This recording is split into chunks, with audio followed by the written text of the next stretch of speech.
basa one time sa comment section, ang tinatanong niya is how I pay myself as a... Just so you know guys, trading is not a stable source of income.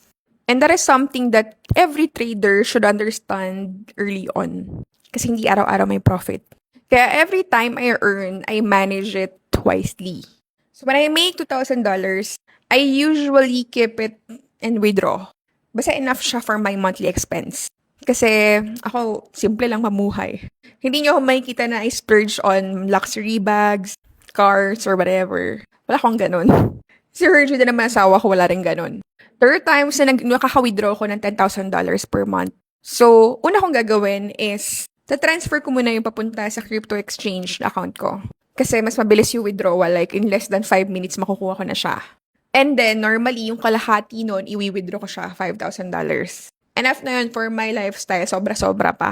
Then, I allocate it like this. 10% would go to my tithes. Punta yun sa church. Non-negotiable yun. 80% would go to my expenses. For the rental, for the utilities, for the internet, for the daily living, lahat ng mga gastusin. And then, syempre, meron kami mga unti-unti na parang small ones, enjoys, anything na I feel like I deserve. So, doon naman napupunta yung 10%. So, I still have remaining $5,000 doon sa crypto exchange ko. So, nandun lang siya, nakatabi lang siya doon. And then, every time na magdi-dip si Bitcoin, punta siya ng support, bagsak siya, gagamitin ko yung fund ko doon pang buy. Tapos i-hold ko lang yun. Tapos kapag may mga opportunities na darating, say for example, bigla may lumapit, tapos binenta undervalued property. So doon ako huhugot. And then that's my actually investment fund. And hindi naman din talaga laging may mawi-withdraw na $10,000. There are days na wala. There are days na meron. And meron din ako mga ibang businesses. I have an aesthetic clinic. Syempre si Legendary Trading Academy din. Though si LTA kasi, medyo malaki nilabas ating puhunan doon. So, hindi pa tayo nag-ROI doon. Mag-1 year na tayo this coming December. So, ang pinaka-goal doon, syempre, mag-ROI. Pero sumasahod din ako doon. So, as CEO, may sahod ako doon. Pero maliit lang sahod ko. Same lang din sa sahod ng mga empleyado ko. So, this is how I pay myself as a trader. Structured siya, may purpose, kailangan disiplina. Kasi dito sa trading, kapag wala kang disiplina, madalas, yung mga trader, hindi na wini-withdraw yung profit nila hanggang sa naubos na siya. Madalas lalo na yung mga aggressive trader, all in lagi.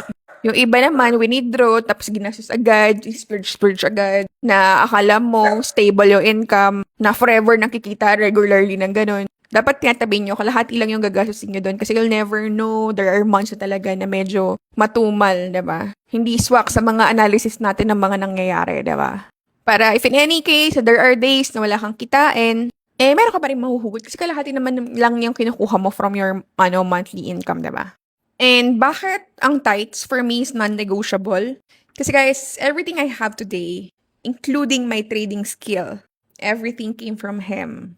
All my wins, breakthroughs, even yung disiplina and wisdom na nanggagaling kung paano ako nagka-trade. It is all His grace. That is why tithing for me is non-negotiable. It is not about giving 10%. It's my way of like glorifying His goodness in my life. And then every time I tithe, I'm reminding myself, everything I have, He owns it. Trading may be just a vehicle, but God is still my source. And whenever I give back, wala naman nawawala sa akin. I'm not losing. I'm just simply returning what is actually already belongs to Him. So, lagi ko yung sinasabi sa lahat ng mga estudyante namin sa LTA. Always give back to the ultimate source of income. At the end of the day, yung skill na to is wala tong kwenta kung wala yung source. So, if you're a trader and you really wanted to have a fruitful journey sa trading, I highly encourage you to glorify the ultimate source ng money sa trading. Si Lord yun. Why?